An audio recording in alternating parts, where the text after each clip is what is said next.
Good day, everybody. I greet you in the name of Jesus Christ.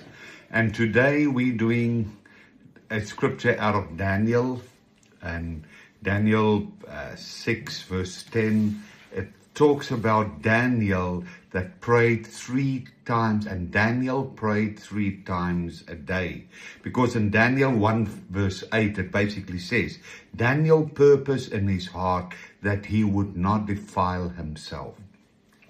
And what the Lord comes and said, He comes to me and He wants to teach us, He wants to show us the importance of prayer. What we need in this time and season. There are so many challenges out there.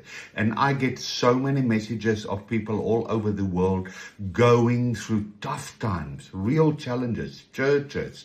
A lot of churches are shaken. Our doctrines are shaken. Our belief systems are shaken. Our families are shaken. Nations are shaken.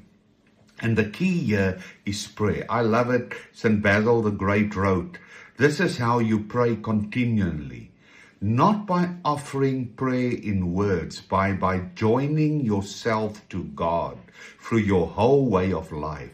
So your life becomes a continuous and uninterrupted prayer. I just love that saying. Prayer is joining yourself to God.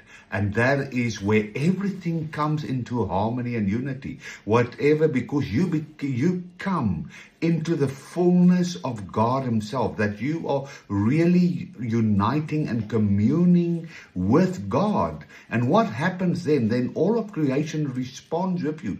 Prayer is not just about yourself. It's getting all of creation and everything about you, your body, spirit, soul, to commune with God and to come into prayer, communication, where it's a release of His will, His purpose, His mind. You have the mind of Christ. You see, I love it. Saint Theophan the Recluse wrote, prayer is the test of everything. Prayer is also the source of everything.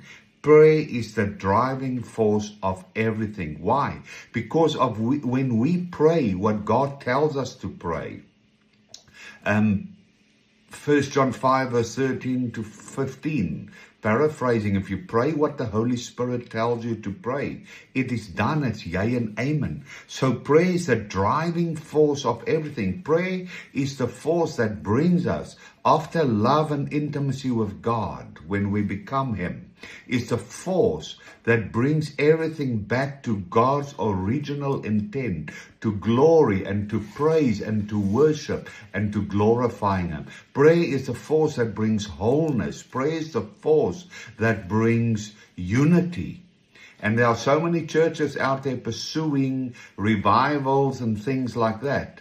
But prayer is the key. Prayer is the source, because you can only pray as much as you love. You see, the source here that actually enlightens, illuminates, empowers, and sets a fire in your prayer life is love. Your love for the Trinity, the Father, the Son, and the Holy Spirit. So this is a time that we really need to look at our own lives, to look at our prayer lives, and to see, are we joined to Christ? Are we communing with Him? Does His words become our words? And is it yea and amen? Because if it is His, it is done. And our lives will change into lives of celebration instead of lives of begging and asking. Let's start praying.